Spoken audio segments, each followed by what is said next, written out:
Rehoboth New Life Assembly presents Voice of Victory.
மீகா 7:8 என் சத்துருவே எனக்கு விரோதமாய் சந்தோஷப்படாதே, நான் விழுந்தாலும் எழுந்திருப்பேன், நான் இருளில் உட்கார்ந்தால் கர்த்தர் எனக்கு வெளிச்சமாக இருப்பார். உங்களுக்கு எல்லாருக்குமே தெரிஞ்ச வசனம். அது மாத்திரமல்ல, சத்துரு அப்படின்னு சொல்லி இங்கே வேதத்தில் சொல்லப்பட்டிருக்குது. யாரை கர்த்தர் சொல்கிறார்? வெளிப்படுத்தல 12ஆம் அதிகாரத்தில் 9ஆம் வசனத்தை, உலகம் அனைத்தையும் மோசம் போக்குற பிசாசு என்றும் சாத்தான் என்றும் சொல்லப்பட்ட. ஆமென். இந்த சாத்தான் தான் என்ன நடக்குதுன்னு கேட்டினா, இந்த மனு குலத்தை அழிக்கும்படியாக உள்ளத்தில் ஒரு பெரிய திட்டமே இட்டான். அதனால தான் ஆண்டவர் என்ன செய்கிறாரு? அவன் ஆண்டவருக்கு மேலாக நான் ஏறுவேன் அப்படின்னு சொன்ன உடனே ஆண்டவர் உலகம் அனைத்தையும் மோசம் போக்குற பிசாசு என்றும் சாத்தான் என்றும் சொல்லப்பட்ட பழைய பாம்பாகிய பெரிய வலு சர்ப்பம் தள்ளப்பட்டது. அது பூமியிலே தள்ளப்பட்டது, அதனோட சேர்ந்த தூதர்களும் தள்ளப்பட்டாங்க. உலகம் அனைத்திலும் மோசம் போக்குற பிசாசு எங்க தள்ளப்பட தெரியுமா? எங்க தள்ளப்பட தெரியுமா? தள்ளப்பட்டது பூமியில தான் தள்ளப்பட்டான். சரிங்களா? அது அமெரிக்காவா இருக்கட்டும், ஆஸ்திரேலியாவா இருக்கட்டும், லண்டனா இருக்கட்டும், நீ குடியிருக்கிற இடத்துல நிறைய பழிப்பிடங்கள் அப்படிலாம் இருக்குமானா அந்த இடம்லாம் சாத்தானால் ஆக்கிரமிக்கப்பட்ட இடங்கள். சரிங்களா? தள்ளப்பட்டான். சரிங்களா? அவன் பேர் தள்ளப்பட்டவன். சரிங்களா? அவன் தள்ளப்பட்டவன் தூதனா இருந்தவன் சாத்தானா மாறிட்டான். அவனுடைய நோக்கம் என்னன்னு கேட்டினா, வெளிப்படுத்தல் 12ஆம் அதிகாரத்தில் 12ஆம் வசனத்தை வாசிங்க. ஆகியால் பரலோகங்களே அவைகளில் வாசமாய் இருக்கிறவளே களிகூறுகள். பரலோகத்தை பற்றி இங்கே சொல்லியிருக்கார். களிகூறுகள். பூமியிலும் சமுத்திரத்திலும் குடியிருக்கிறவளே ஐயோ, பிசாசானவன் தனக்கு கொஞ்ச காலம் மாத்திரம் உண்டென்று அறிந்து மிகுந்த கோபம் கொண்டு உங்களிடத்தில் பூமியில் இறங்கியிருக்கிறான். பூமியில் இறங்கினபடினால் உங்களுக்கு ஆபத்து வரும் என்று சொல்ல கேட்டேன். அப்போ ஆபத்து. ஆமென். ஆபத்து காலத்தில் இயேசு யார்? அனுகூலமான துணையானவர். ஆபத்தை கொடுக்கிறவன் யாரு? பிசாசு, பழைய வலு சர்ப்பம் பிசாசு. அந்த பிசாசு தான் இந்த பூமியில் இறங்கிட்டான். பிசாசை கண்ணால் பார்க்க முடியாது, பூமியில் இறங்கியிருக்கான். இறங்கிட்டா அப்படின்னா அந்த இடத்துல இந்த இடம் தான் அந்த இடம் தான் இல்லை, அவன் இருக்கிறான். சரிங்களா? அவன் இருக்கிற இடத்துல ஆபத்து வரும் என்று சொல்ல கேட்டேன். சம்திங் உங்கள் லைஃப்பில் ஏதோ ஒரு ஆபத்து இருந்துச்சுனாலே, ஏதோ ஒரு டேஞ்சரஸாக இருந்தாலே அதுக்கு பின்னால் சாத்தான் இருக்கான்னு அர்த்தம். சரிங்களா? சில பேருக்கு பார்த்தீங்கன்னா பாருங்க, நேற்றெல்லாம் நிறைய இடத்துல வெடி வெடித்து நிறைய மக்கள் காயப்பட்டாங்க. நிறைய மக்கள் ஆஸ்பத்திரி முழுசுமாக நிறைஞ்சிருக்கு. ஏன் அப்படின்னு கேட்டீங்கன்னா, ஆபத்து. பூமியில் இறங்கினபடியால் ஆபத்து. தேவையில்லாமல் அவங்க நல்ல ஒரு பாதுகாப்போடு தான் கொண்டு போய் வெடிக்கிறாங்க. ஆனாலும் ரொம்ப ஆபத்து, டேஞ்சரஸான சிச்சுவேஷனில் ஜனங்கள் தள்ளப்படுறாங்க. கவனிக்கிறீங்களா? இந்த இடத்துல ஆண்டவர் சொல்கிறார், உங்கள் லைஃப்பில் ஏதோ ஒரு ஸ்பிரிச்சுவலாக ஆபத்தாக இருக்கலாம், இல்லை உங்கள் மென்டலி ஆபத்தாக இருக்கலாம், இல்லை உங்கள் ஃபைனான்ஸில், இல்லை குடும்பத்தில் கணவன் மனைவி உறவில் ஏதோ ஒரு ஆபத்து இருந்துச்சுன்னா, நான் சொன்னேன் அதுக்கு காரணம் ஆண்டவர் கிடையவே கிடையாது. உங்கள் லைஃப்பில் ஏதோ தீமை நடக்குதுன்னா அதுக்கு ஆண்டவர் கிடையவே கிடையாது. திருத்தமா அழுத்தமா புரிஞ்சுக்கணும். பூமியில ஆபத்து வரும் என்று சொல்ல கேட்டேன். அப்ப அந்த ஆபத்துக்கெல்லாம் பின்னால் இருக்கிறவனுக்கு பேரு சாத்தான். பழைய பாம்பு, பாம்பல கண்ணால பார்க்க முடியல, ஆனா பாம்பு குறித்த எண்ணங்கள், பாம்பு இருக்கிற மாதிரி உணர்வுகள், அப்படிப்பட்ட காரியங்கள்லாம் இருக்குமானா அங்க என்ன செய்யுதுன்னா சாத்தானுடைய ஆக்கிரமிப்பு இருக்குன்னு அர்த்தம். கவனிங்க. அப்ப இங்க ஆண்டவருக்கு பேர் என்ன தெரியுமா? ஆபத்து காலத்துல என்னை நோக்கி கூப்பிடு, நான் உனக்கு மறு உத்தரவு கொடுத்து நீ அறியாததும் உனக்கு எட்டாததுமான பெரிய காரியங்களை அறிவிப்பேன். ஆபத்து காலத்துல அவர் நமக்கு அனுகூலமானவர், அவர் தான் நமக்கு தஞ்சமானவர். ஆகிய ஆபத்தை மேற்கொள்ள முடியுமா? 100% மேற்கொள்ள முடியும். வேதத்தில் நீங்க வாஸ்து பார்த்தீங்கன்னா வெளிப்படுத்தல் 12ஆம் அதிகாரத்தில் 17ஆம் வசனம், அப்பொழுது வலு சர்ப்பமானது ஸ்திரீயின் மேல சபையின் மேல் கோபம் கொண்டு தேவனுடைய கற்பனைகளை, யாரு? நீங்கள் நான் தான் தேவனுடைய கற்பனைகளை கை கொள்ளுறலும் இயேசுவை குறித்து சாட்சியை உடையவர்களுமாகிய அவளுடைய சந்ததியான மற்றவருடனே கூட யுத்தம் பண்ண போயிட்டு. யுத்தம் நல்லா புரிந்து கொள்ளணும். நம்ம லைஃப்ல நம்ம உலகத்துல வாழும் பொழுது நமக்கு ஒரு யுத்தம் நடக்குது. அந்த யுத்தம் கண்ணுக்கு தெரியாத யுத்தம். திரும்ப நான் சொல்றேன், எல்லாம் கவனிங்க. நமக்கு ஒரு யுத்தம் நடக்குது, அது ஸ்பெசிபிக்கா மனு உலகத்துக்கே யுத்தம் நடக்குது. அதுலயும் பர்டிகுலரா தேவ பிள்ளைகளுக்கு எதிராக, தேவனுடைய பிள்ளைகளுக்கு எதிராக யுத்தம் நடக்க தான் செய்யும். அந்த யுத்தம் நடக்கும் பொழுது, அந்த யுத்தம் நடக்குது. நம்ம இப்போ நேராக ஒரு மனுஷனை பார்த்தா பாருங்களேன், அகஸ்டின் வாப்பா நீ. அகஸ்டின் பார்த்தா கொழுன்னு இருக்கிறாரு, அப்படி நல்லா ஹைட் அண்ட் வெயிட்டாக இருக்கிறாரு. பார்த்த உடனே எனக்கு தோணுது, இவரை அடிக்க முடியுமா? இவர் பார்த்தா பயங்கரமா கையெல்லாம் அப்படி பயங்கர நல்லா பருமான வச்சிருக்கிறாரு, நம்மளால அடிக்க முடியுமா அப்படின்னு சொல்லி என்னையை குறித்து என்ன செய்துங்க? என்னையை குறித்து ஒரு இது வருது. இவர் ஆளாக இருந்தால் அடிச்சிடலாம் இல்லையா? ஒரு ஆளாக இருந்தால் அடிச்சிடலாம். ஆனால் ஆள் இல்லையாவே, அவன் ஆவியில, அவன் கண்ணுக்கு தெரியாத ஒரு உருவம் இல்ல, தூதர்களை போல பார்க்க முடியாது, தேவனை பார்க்க முடியாது. அவன் ஒரு ஆவி. அந்த ஆவி கண்ணுக்கு தெரியாது. அந்த ஆவியோட என்னத்தை இந்த காத்துல போய் என்ன யுத்தம் செய்ய முடியாது. தானியேல் 7:22 வாசிங்க. இந்த கொம்பு பரிசுத்தவான்களோட யுத்தம் பண்ணி அவர்களை மேற்கொண்டது என்று கண்டேன். கவனிக்கிறீங்களா? அப்ப இந்த கொம்பு அப்படின்னா இந்த மாட்டு கொம்பு இருக்கு பார்த்தீங்களா? அதே போலதான் அது என்ன செய்து ஒரு விஷன்ல பார்க்கிறார், தரிசனத்துல பார்க்கிறார். தானியேல் ஜெபம் பண்ணும் பொழுது விஷன்ல பார்க்கிறார். என்ன பார்க்கிறாரு? கொம்பு, மாட்டு கொம்பு போல ஒரு கொம்பு என்ன செய்து பரிசுத்தவான்களோட யுத்தம். தம்பி கொஞ்சம் இதுதான் கொம்புன்னு வச்சுக்கலேன். இந்த கொம்பை என்னால் பார்க்க முடியுது. ஆனா தானியேலுடைய தரிசனத்துல கொம்பை கண்ணால பார்க்கல, அவன் மைண்ட்ல தரிசனத்துல பார்த்தா அந்த கொம்பு பரிசுத்தவான்களோட யுத்தம் பண்ணுதான், முட்டுது. பரிசுத்தவான் தலையில தான் முட்டுது. அப்ப அவங்களுக்கு போராட்டமே எங்க ஏற்படுதுன்னா மைண்ட்ல தான் ஏற்படுது. போராட்டங்கள், யுத்தம் நடக்குது. அந்த யுத்தத்துல பரிசுத்தவான்கள், ஏன்னா யோபுவே பாருங்க, யோபுவே அவனால் யுத்தத்தில் மேற்கொள்ள முடியாதபடிக்கு ஒரு துவழ்ந்து போயிட்டார். நான் சொல்றேன், இந்த இன்னைக்கு யுத்தம் நடக்குதா? அந்த யுத்தத்துக்கு காரணமே நல்லா புரிந்து கொள்ளணும். யுத்தத்துக்கு காரணமே, உங்க பிரச்சனை காரணமே, உங்களுடைய ஆபத்து காரணமே மனுஷன் கிடையாது, கண்ணுக்கு தெரியாத 2 கொம்பு நம்முடைய தலையில மைண்ட்ல யுத்தம் பண்ணுது. சரி, இந்த வேலை என்ன நடக்குதுன்னு கேட்டீங்கன்னா 1 பேதுரு 5ஆம் அதிகாரத்துல 8ஆம் வசனம், தெளிந்த புத்தி உள்ளவர்களாக இருங்கள், விழித்திருங்கள், ஏனெனில் உங்கள் எதிராளியாகிய பிசாசானவன் கெர்ச்சிக்கிற சிங்கம் போல எவனை விழுங்கலாமோ என்று வகை தேடி சுற்றி. அதுல யோபும் சிக்குவாரு, யோனாவும் சிக்குவாரு, யாரை விழுங்கலாமோன்னு வகை தேடி சுற்றித்திறார். கவனிங்க, அவனுடைய நோக்கமே உன்ட்டு இருக்கக்கூடிய சமாதானத்தை விழுங்குவது, சந்தோஷத்தை விழுங்குவது, சுகத்தை விழுங்குவது, பணத்தை விழுங்குவது, லாபத்தை விழுங்குவது. ஆமென். இப்படி பல காரியங்களை விழுங்க பார்க்கிறான். இன்னைக்கு எத்தனையோ காரியங்கள் பார்த்தீங்கன்னா வரும் பொழுது அவங்க எல்லாம் அப்படியே இழந்து போய் வந்திருக்கலாம். ஆண்டவர் என்ன செய்வார்? கர்த்தர் யோபுடைய வாழ்க்கையில ஒன்று அவனுடைய சொத்தை விழுங்கிருச்சு. கர்த்தர் அவனுடைய வயிற்றுல அந்த ஈட்டியை வச்சு குத்துனே முதலையுடைய வாயை திறந்து அநேக பொக்கிஷங்கள்லாம் வெளியே வந்துச்சு. இப்ப கவனிங்க, இந்த இடத்துல யோவான் 10ஆம் அதிகாரத்துல 10ஆம் வசனம் சொல்லப்படுது.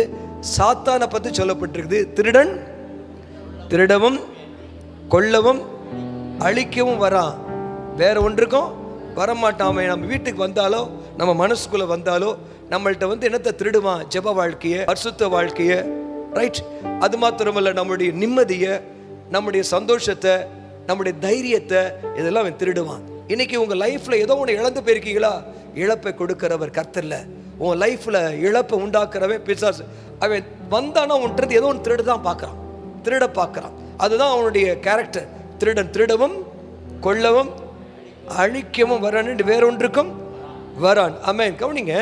இப்போ இந்த சாத்தானை குறித்து நான் சொன்னேன், சாத்தானுடைய தாக்குதலை குறித்து சொன்னேன். பைபிளில் சொல்லப்பட்டது என் சத்துருவே அப்படின்றப்ப சில பேருக்கு யார் யாரையும் யோசிப்பீங்கள்ல, சரி ஆமாம். அப்போ சில பேருக்கு உங்களுடைய கணவனை யோசிக்கலாம், உங்கள் பிள்ளையை யோசிக்கலாம், இல்லை பக்கத்து வீட்டுக்காரங்களை யோசிக்கலாம், இல்லைன்னா அவங்க யாரையும் யோசிக்கலாம் லைட்டா. ஆனால் இங்கே பைபிளில் சொல்லப்பட்டு என் சத்துருவே அப்படின்னா அது எந்த நபரை குறித்து சொல்லப்படல. எந்த நபரை? சாத்தான என்ன செய்யுங்க? பகைக்கணுமா? நம்முடைய சத்துருக்களை நேசிக்கணுமா? என் சத்துருவே அப்படின்னா அது மனைவியோ கணவனோ பிள்ளையோ மாமியாரோ மாமனாரோ உங்களுடைய ஃப்ரெண்ட்ஸோ உங்கள் பக்கத்து வீட்டுக்காரங்களோ அவங்க கிடையாது உங்கள் சத்துரு.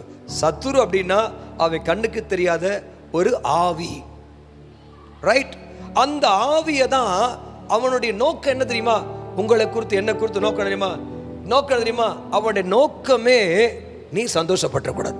அவனுடைய நோக்கமே பாருங்க, சில பேர் முகத்துல பாருங்க என்னத்தையோ பறி கொடுத்த மாதிரி உட்கார்ந்துருக்க கேஸ் உட்கார்ந்துருக்குங்க. அப்ப அவனுடைய நோக்கம் என்ன தெரியுமா? அவனுடைய நோக்கமே நீ சிரிச்சிடக்கூடாது, மகிழ்ச்சி ஆயிடக்கூடாது. ஆமென். நீ சிரிச்சிட்டா அவனுக்கு தெரியும், நீங்க சந்தோஷமாயிட்டா நீங்க பலன் அடைஞ்சிருவீங்க. ஹல்லேலூயா.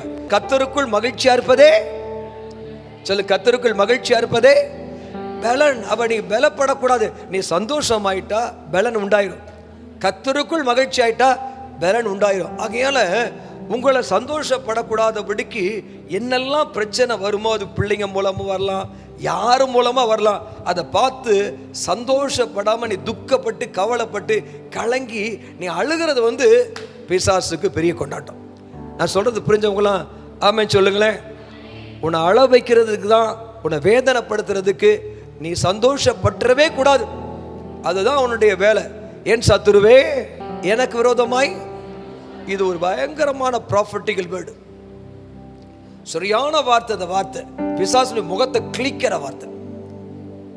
என் சத்துருவே எனக்கு விரோதமா சந்தோஷப்படாதே. திரும்ப திரும்ப சொல்ல, என் சத்துருவே எனக்கு விரோதமா.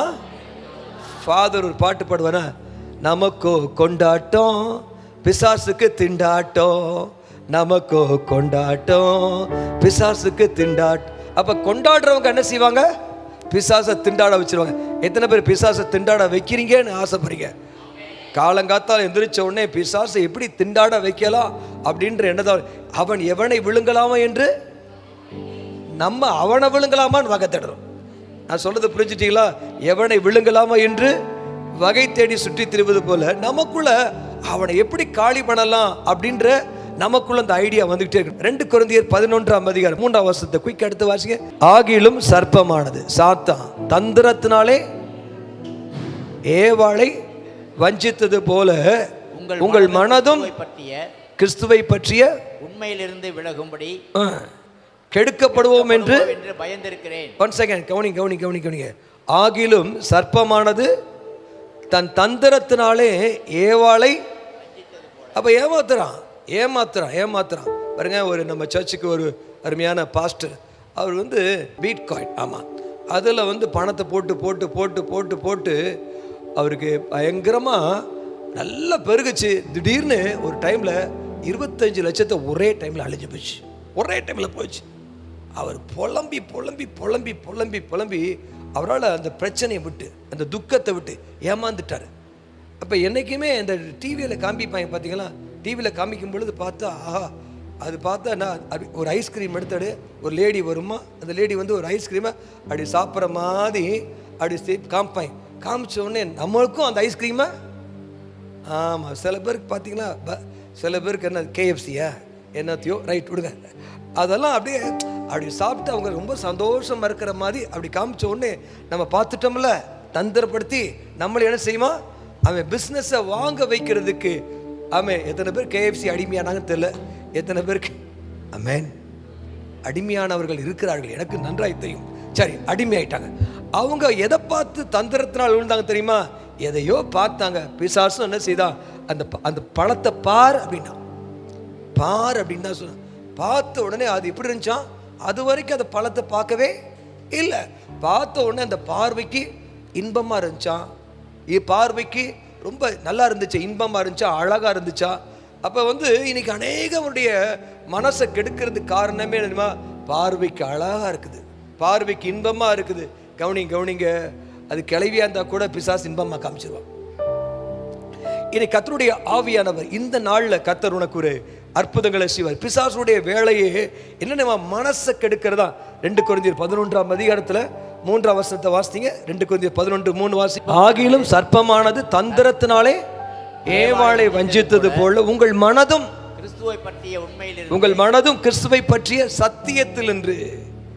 சத்தியம் என்ன சொல்ல தெரியுமா? சத்தியம் ஆமே, நான் உன்னை விட்டு உன்னை எல்லா தீமையும் நன்மையா முடிய பண்ணுவேன். ஆமே சொல்லுங்களேன். நேற்று ஒரு ஹாஸ்பிட்டலுக்கு போய் அவர்கிட்ட பார்த்து நான் பேசினேன். பரவாயில்ல, யோசிக்காதீங்க, திங்க் பண்ணாதீங்க, இந்த சூழ்நிலை தீமையா இருந்தாலும் அது நன்மையாக தான் முடியும். ஆமே சொல்லுங்களேன். நீங்க தீமையை யோசிக்காதீங்க, பரவாயில்ல, நீங்க தீமையை யோசிச்சா இன்னும் உங்களுக்கு கூட பாதாளத்தை தள்ளிடுவான். தீமையை யோசிக்காதீங்க, கர்த்தர் தீமையை நன்மையாய் மாற்றுவார். ஆமே சொல்லுங்க. கிறிஸ்துவை பற்றி உண்மை நின்று விலகும்படி கெடுப்பான் என்று பயந்திருக்கேன். கெடுப்பான் கிறிஸ்துவை பற்றிய உண்மை. கிறிஸ்துவை பற்றி உண்மை என்ன? என் சமூகம் உனக்கு முன்பாக செல்லும், நான் உனக்கு இளைப்பாறுதல் தருவேன். இன்னைக்கு பார்க்குறோம், என் பிள்ளைங்க காலேஜுக்கு போகிறாங்க, தூரத்தில் போகிறாங்க, ட்ராவல் பண்ணுறாங்க, அவங்க அந்த வீட்டை தங்க போகிறாங்க. இந்த மாதிரி நடந்துருமா பிள்ளைகளுக்கு? பிள்ளைங்க கெட்டு போயிடுவாங்களா? பிள்ளைகளுக்கு ஏதாவது நடந்துருமா அப்படின்னு சொல்லி உங்கள் மனசில் அப்படியே பிசாசு ஆண்டுடைய வார்த்தைக்கு எகென்ஸ்டாக தான் பேசுவான். என்ன பேசுவான் தெரியுமா? இந்த கனியை சாப்பிடக்கூடாது என்று தேவன் சொன்னது உண்டோ? அப்ப தேவன் சொன்னதை கேட்குறீங்களா? தேவன் என்ன சொன்னாரோ அதுக்கு ஆப்போசிட்டா உங்களை திங்க் பண்ண வைப்பான். ஆப்போசிட்டா தான் திங்க் பண்ண வைப்பான். கவனிங்க, இப்ப கர்த்தர் சொல்றாரு, என் சமூகம் முன்னால போகும். இல்ல, நீ போயிட்டு இருக்க வழியிலே உனக்கு ஏதோ ஒரு ஆயிரும். எனக்கு பல நேரத்தில் பார்த்தீங்கன்னா இந்த ஃபேன் என் தலையில் விழுந்துருமோன்னு பயம். ரட்சிக்க பிறகு முன்னாடி இந்த ஃபேன் சுற்றிட்டு இருக்குமோ, ஃபேன் தலையில் விழுந்துச்சா என்ன ஆகுது, இந்த எண்ணம் தான் எனக்கு வந்துட்டே. ஆமாம், இப்படி பல விதமான எண்ணங்கள், கொஞ்சம் நெஞ்சமான நெகட்டிவானங்கள்ல அந்த எண்ணங்கள் பிசாசு உங்க மனதை கெடுப்பான் என்று. சத்தியம் என்ன சொல்லுது? இயேசுவின் தழும்புகளால். ஆமென் ஆமென். கர்த்தர் என்னை விட்டு அல்ல சொல்லுங்களேன். வனாந்தரத்தை பைபிள்ல இருக்கிற அத்தனை வாக்கு தத்தமும் நம்முடைய வசனம் அத்தனையும் நம்ம வாழ்க்கையவே ஜெயமா மாற்றும். ஹல்லேலூயா. ஆனா இங்க பாக்குற பிசாசு பேசுறது எங்க பேசுவான்? பிசாசு கண்ணுக்கு தெரியுமா? கண்ணுக்கு தெரியுமா? பிசாசு கண்ணால பார்க்க முடியாது. அப்ப பிசாசுடைய தாட், பிசாசு எங்க பேசுவான்? மனசுல தான் பேசுவான். என்ன பேசுவான்? அப்படியே இல்லைல்ல, நீ சுகமாய் ஆக மாட்ட, உன் லைஃப் முடிஞ்சு போச்சு, உன்னால இந்த கடன்ல எந்திரிக்க முடியாது, உன்னால வீட்டை உன்னால ஒண்ணுமே செய்ய முடியாது. ஒரு சிச்சுவேஷன் தான் பார்ப்பேன். சிச்சுவேஷனை பார்க்கும்போது முன்னாட செங்கடல், அவ்வளவுதான், நீ தொலைஞ்ச. அப்ப நம்முடைய கண்ணை எங்க பார்க்க வைப்பானா? கண்ணை பார்க்க வைக்கும் பொழுது சிச்சுவேஷனை பார்ப்பான். ஐயோ நீ தொலைஞ்ச, இனி இந்த வியாதி சுகமாகாது, டாக்டர் முடிஞ்சுன்னு சொல்லிட்டாங்க, இப்படிதான் அவன் சொல்லுவான். பட் நம்முடைய மனசு எதை யோசிக்க தெரியுமா? நம்முடைய மனசு கிறிஸ்துவை பற்றிய உண்மை சத்தியம் என்ன சொல்லுமா? நான் உலகத்தை ஜெயிப்பேன், நான் வெளியே வந்துடுவேன். ஹல்லேலூயா சொல்லுகிறேன். ஸோ நம்முடைய மைண்ட் இப்படி தான் இருக்கும். சாத்தானுடைய நோக்கம் என்ன தெரியுமா? பாருங்க, மார்க் 4ஆம் அதிகாரம் 5ஆம் வசனத்தில் வசனம் உள்ள வந்த உடனே வசனத்தை பொறுக்கிடுவான். சில பேருக்கு பார்த்தீங்கன்னா எனக்கு கஷ்டமாக இருக்கும். சில பேருக்கு நான் பிரசங்கத்தை பண்ணுவேன், பிரசங்கம் பண்ணி முடிச்சுட்டு அவங்கள்ட்ட போய், பாஸ்டர் ரொம்ப பிரசங்கம் நல்லா இருந்துச்சு, அப்படியா என்ன பேசுனேன் கேட்பேன். நல்லா இருந்துச்சு பாஸ்டர். சரி, என்னடா பேசுனேன், என்னத்தை பேச நீங்கள்? அவங்க நான் பேசுனதுக்கு சம்மந்தம் இல்லாமல் நான் கேட்பேன், என்ன பேசுனேன்? விடவே மாட்டேன். கேட்டுக்கிட்டு அப்புறமேட்டு கரெக்டாக அவங்க சொல்கிற பார்த்தா நெகட்டிவாக பேசிட்டு வா. அப்போ உட்கார்ந்துருப்பாங்க, இங்கே தான் உட்கார்ந்துருப்பாங்க. அப்போ உட்கார்ந்துருப்ப பிசாசுக்கு ஒரு பேர் இருக்கு. என்ன பேரு? வசன பொறுக்கி. சரியா? வசனம் உள்ள போகாதபடிக்கு, வசனம் உள்ள போகாதபடி பொறுக்க பார்ப்பான். அந்த வசனம் உள்ள போயிடுச்சுன்னா நிச்சயமா உங்க லைஃப் மாறிடும். வசனம் இங்கே தான் உட்காந்துருப்பீங்க, ஆள் உடலெல்லாம் இங்கே தான் உட்காந்துருக்கோம். ஆனால் வசனம் மட்டும் என்ன செய்யக்கூடாது? உள்ளவே போகக்கூடாது. ஒரு அம்மா சொல்லிச்சு பார்த்துங்க, அந்த அம்மா என்னை பார்க்கும்போதெல்லாம் எதையாவது வாங்கி தரும். சரிங்களா? என்னத்தையாவது வாங்கி, பாஸ் உங்களுக்கு என்ன வேணும்னு சொல்லுங்க, வாங்கி தரேன். ஆனால் அவங்க உள்ளத்தில் விரும்புகிறாங்க. நான் அவங்ககிட்ட கேட்டேன், இரு அதை ரைட்டு, இன்னைக்கு என்ன பிரசங்கம் பண்ணு? நல்லா தான் இருந்துச்சு பாஸ்டர் பிரசங்கம் நல்லா இருந்துச்சு, ஆனால் அது என்னன்னா தெரியலன்னுச்சு. என்ன தெரியலையா? நீ என்னம்மா, நீ பெர்ஃப்யூம் வாங்கி கொடுக்கலாம், நீ கோட்டு வாங்கி கொடுக்கலாம், ஆனால் நான் பேசுகிற வார்த்தை உனக்குள்ள வேர் கொண்டாதான் அம்மை சொல்லுங்களேன், அதுக்கு 100 மடங்கு கனி கொடுக்கும். இப்பயுமே இங்கே உட்காந்து இன்னைக்கு ஆண்டவர் என்னன்னு தெரியல, இந்த வசனத்தை பேசும்படியா கடைசியில் ஒரு வல்லம் இறங்கும். பிசாசுடைய கட்டுக்கள் எல்லாவற்றையும் கத்தர் உடைப்பார். ராமே சொல்லுங்களேன். இன்னும் நான் தெளிவாக உங்களுக்கு சொல்கிறேன் பாருங்களேன், எடுத்து நீங்கள் வாசித்து பாருங்க. 1 நாளாகமம் 21:1 வாசிங்க. சாத்தான் இஸ்ரவேலுக்கு விரோதமாக எழும்பி இஸ்ரவேலை தொகையிடுவதற்கு கவனிங்க கவனிங்க கவனிங்க கவனிங்க. வீட்டில் தலைவனாக இருந்தால் தாவீது நாட்டுக்கு தலைவன். அவன் மனசை ஏவிட்டா, அவன் மனசை டிஸ்ட்ராக்ட் பண்ணிட்டா, அவனுக்கு கீழே இருக்கிற நாடே அக்லாப்ஸ்ட். Same thing. அதே போல் வீட்டில் கணவன் பிசாசுனால ஏவப்பட்டான குடும்பம் கொலாப்ஸ்ட், வேற பக்கம் போயிடும். அதே போல தான் பார்த்தீங்கன்னா ஒரு சர்ச்சில் வந்து தெளிவான சத்தியத்தை கொடுக்காத பாஸ்டர் இருந்தாருன்னா நிறைய பேர் பிரசங்கம் பண்ணலாம். எனக்கு பிரசங்கம் பண்ண அடுத்த நொடியிலேயே நீ என்ன ஆவியில் பிரசங்கம் பண்ணுவேன்னு எனக்கு தெளிவாக தெரியும். நிறைய பேர் பிரசங்கம் பண்ணலாம். இது சாத்தானுடைய ஏவுதல் வந்துச்சா அப்படின்றது நம்ம என்ன ஆவியில் உணர முடியும். இங்கே பார்க்குறோம், பாஸ்டரை பிடிச்சிட்டா, இல்லை எம்சியை பிடிச்சிட்டா, எம்எல்ஏ பிடிச்சிட்டா, அந்த ஊர் நாசமாயிரும். அப்போ இந்த குடும்பத்தில் முக்கியமாக பார்த்தீங்கன்னா குடும்ப பிள்ளைங்க, ஆண் பிள்ளைங்க, புருஷன் ரொம்ப முக்கியம். அவங்க மூலம் தான் சந்ததி உருவாகுது. புருஷனை, ஆண் பிள்ளைகளை பிடிச்சிட்டா டோட்டலாக அவங்க ஃபேமிலி, இஸ்ரவேல் தேசமே நாசமாயிரும். 2 சாமுவேல் 24:1 வாசிங்க. சாத்தான் வந்து யாரோட யுத்தம் பண்ணுறான்? அவன் மனுஷங்களோட யுத்தம் பண்ணுறான். ஸ்பெசிஃபிக்காக தேவ பிள்ளைகளோட யுத்தம் பண்ணுறான். எப்படி யுத்தம் பண்ணுறான் அப்படின்னு கேட்டினா, தேவனுடைய வார்த்தைக்கு விரோதமாக மனசில் பேசுகிறதா. சாத்தான் வந்து தாவீது ரட்சிக்கப்பட்டவன், கவனிக்கிறீங்களா? ரட்சிக்கப்பட்டவன் மனசில் தேவனுக்கு விரோதமாக மனசில் ஏவப்பட்டான். இங்கே பாருங்க, கர்த்தருடைய கோபம் திரும்ப இஸ்ரவேல் மேல் மூண்டது. இஸ்ரவேல் யூதா என்பவர்களை இலக்கம் பார் என்று அவர்களுக்கு விரோதமாய் சொல்லுகிறது. எல்லாம் அண்டர்லைன் பண்ணுங்க, எல்லாம் அண்டர்லைன் பண்ணுங்க. முதல்ல சொன்னேன், அவன் மனசை ஏவுனது. சாத்தான் உங்க மனசை தான் கெடுக்க பார்ப்பான். மனசை யாரு? ரட்சிக்கப்பட்டு ஊழியக்கார தீர்க்கதரிசி, பயங்கரமான அனாயிட்டட் பர்சன், அவன் மனசை தான் ஏவுனா. மனசை தான் ஏவுனா. நம்ம நினைக்க கூடாது தாவீதை ஏவுனா அடுத்து என்ன செஞ்சா பாருங்க. சாத்தானுடைய வேலை என்ன? அவர்களுக்கு விரோதமாய் சொல்லுவதற்கு. நல்லா கவனிக்கணும். திரும்ப நான் சொல்றேன், கேளுங்க, புரிஞ்சுங்க. சாத்தானுடைய தந்திரம் தெரியுமா? முதல்ல மனசை ஏவுவான், 2வது வாயை திறந்து சொல்வதற்கு. அவன் செய்யக்கூடிய வேலை தெரியுமா? அவன் செய்யக்கூடிய வேலை முதல்ல ஏவுவான், மனசை ஏவுவான், 2வது சொல்லுவான். இப்போ உதாரணமாக வச்சுங்களேன், வயிற்று வலி. எனக்குலாம் ஒரு தடவை வந்து ஒரு மீட்டிங் நான் போகிறேன், பயங்கரமாக ரத்தமாக போயிட்டு இருந்துச்சு. வயிற்றால் போயிட்டு இருக்க சமயத்தில் நான் ஃபோன் பண்ணி அவங்ககிட்ட சொல்கிறேன், என்னால் மீட்டிங் வர முடியாது, வயிற்றால் போயிட்டுருக்கு அப்படின்னு சொல்லி அவங்ககிட்ட நான் சொல்கிறேன். அப்போ ஐயோ, நான் வேற யாரையுமே நாங்கள் ரெடி பண்ணலையே பாஸ்டர் அப்படின்னு. கடைசி ப்ரேயருக்காவது வந்துடுங்க, வேறு யாராவது ஒருத்தர் டெலிஃபோனில் ஒர்க் பண்ணுறாரு, அவரை பேச வச்சுருவோம், நீங்கள் வந்து கடைசி ப்ரேயருக்காக வந்துங்க. எனக்கு இமீடியட்டாக ஆவியானவர் சொன்னார், no no no no no, இது வந்து உன் சரீரத்தை தாக்கலாம், ஆனால் நீ வாயத்திறன் சொல்லாத, நீ போ, அது அற்புதம் நடக்கும். ராமே சொல்லுங்களேன். அப்போ பிசாசுடைய நோக்கம் என்ன தெரியுமா? உங்கள் பிரச்சனையை, உங்கள் சூழ்நிலையை, உங்கள் சிச்சுவேஷனை, உங்கள் குடும்ப சிச்சுவேஷனை, உங்கள் ஃபைனான்ஸ் சிச்சுவேஷனை, உங்கள் ஃபேமிலி சிச்சுவேஷனை, உங்கள் பிள்ளைங்க சிச்சுவேஷனை நீங்கள் முதல்ல பார்க்கறத பார்த்த உடனே மனசை தான் கெடுப்பான்.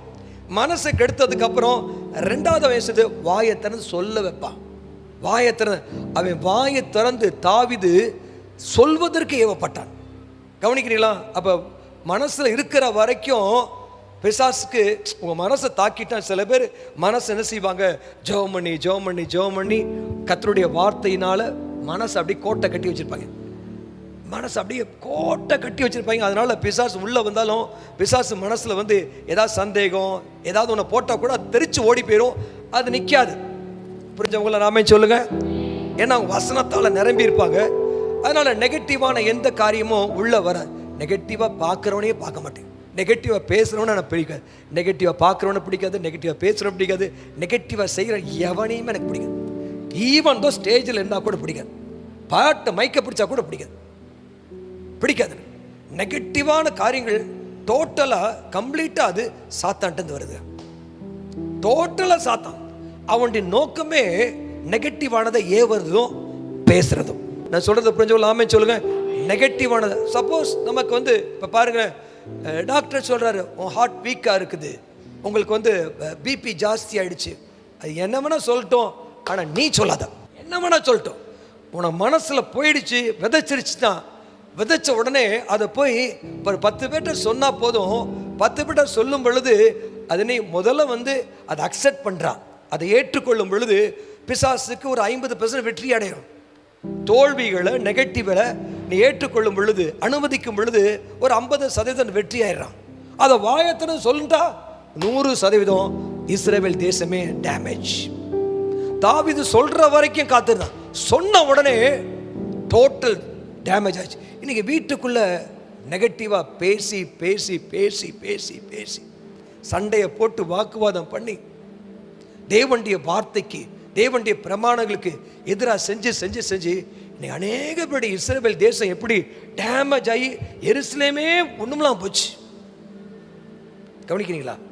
அப்படிப்பட்ட சிச்சுவேஷன்ல அவன் வாயத்தனை சொன்ன உடனே டோட்டல் டேமேஜ். இப்போ உங்க வாயில உங்க மனசுல என்ன வர வரைக்கும் உங்க மனசுல தான் போராட்டமா இருக்கும். வாயத்தனை சொல்லிட்டா பிசாசுக்கு சந்தோஷம். கவனிக்கிறீங்களா? அதனால கொஞ்சம் என்ன செய்யுங்க, கவனமா இருங்க. மனசுல போராட்டம் இருக்குதா, பைபிளை வாசிங்க. எவனையும் பேசாதீங்க, போனை தூக்கி போட்டு உட்கார்ந்து பைபிளை வாசித்து மனம் தெளிவாகட்டும். மனம் தெளிகிற வரைக்கும், மனதில் ஒரு தைரியம் வர வரைக்கும், மனதில் உறுதி வர வரைக்கும், மனதில் உறுதி வர வரைக்கும் அடுத்த வேலையை செய்யாதீங்க. பிசாசனுடைய எண்ணமே குழப்பற. ஆண்டவராய் இயேசு எப்படிப்பட்டவர் தெரியுமா? இன்னொரு காரியத்தை சொல்லணும்னு தோணுது, சொல்லலாமா? பாருங்க, 1 கொரிந்தியர் 7ஆம் அதிகாரத்தில் சாத்தானுடைய வேலையை பாருங்க. 5ஆம் வசனத்தை வாசிங்க. பாருங்க, உங்களுக்கு விரோதத்துவம் இல்லாமையால் சாத்தான் உங்களை தூண்டி விடாதபடிக்கு. இங்க செக்ஸுவல் மேட்டரை பற்றி சொல்லுது. இந்த செக்ஸுவல் மேட்டர்ல ஒரு ஒழுக்கம், டிசிப்ளின். ஆமென். பாருங்க, நாயெல்லாம் 10 4 வச்சிருக்கு, பூனையெல்லாம் 10 15 வச்சிருக்கு. அதுக்கு எந்த லாபம் கிடையாது. பட் மனுஷனுக்கு ஆண்டவர் கணவன் மனைவி ஒண்ணுதான், அவ்வளவுதான். அதுக்கு மேல அதை வச்சிருந்தா அது டிசிப்ளினே இல்லை. சாத்தான் உங்களை தூண்டி விடாதபடிக்கு ஹஸ்பண்ட் ஒய்ஃபா கூடி வாழுங்கள். இப்படி பல காரியங்கள் பிசாசுனுடைய தந்திரங்கடா. பிசாசுனுடைய தந்திரத்துல ஏகப்பட்ட சொல்லிட்டேன். ஆனா இயேசு எப்படிப்பட்டவர், அதுதான் முக்கியம். இயேசு எப்படிப்பட்டவர்? கொலோசியர் 2ஆம் அதிகாரத்துல 14ஆம் வசனம் 15ஆம் வசனத்தை வாசிங்க. நமக்கு எதிரடியாகவும் கட்டளைகளால் நமக்கு விரோதமாகவும் இருந்த கையெழுத்தை குலைத்து அதை நடுவில் இராதபடிக்கு எடுத்து சிலுவையின் மேல் ஆணி அடித்து துரைத்தனங்களையும், இதெல்லாம் பிசாசுன வகைரா, துரைத்தனங்களையும் அதிகாரங்களையும் உரிந்து கொண்டு வெளியரங்கமான கோலமாகி அவைகளின் மேல் சிலுவையிலே வெட்டி சிறந்தார். இயேசு யார் அப்படின்னு கேட்டீங்கன்னா, ஆண்டவர் எப்படிப்பட்டவன்னா, ஆண்டவர் எல்லா தந்திரத்தையும், எல்லா துரைத்தனங்களையும், எல்லா தலையெழுத்தையும், எல்லா சாபத்தையும், எல்லா வியாதியையும், எல்லாத்தையும் ஆண்டவர் சிலுவையிலே அவர் ஆணி அடித்து எல்லாத்தையும் அவர் ஜெயித்து சாத்தான நசுக்கிட்டார். அவர் மரித்து உயிர் தெழுந்தார். ஆமென். அவர் மரித்து உயிர் தெழுந்து அவர் என்ன பண்றாரு? பாதாளத்துக்கு போய் சாத்தானுடைய தலையை நசுக்கி, இனிமேல் உன்னால் என்ன செய்ய முடியாது, எவனையும் தோக்கடிக்க முடியாது, எல்லா தோல்விகளையும் கர்த்தருடைய ஆண்டவராய் இயேசு கிறிஸ்து ஜெயித்தார், ஜெயித்தார், மிதித்தார், எழுந்தார், அவனை வெட்டி சிறந்தார். ஹல்லேலூயா சொல்லுங்களேன்.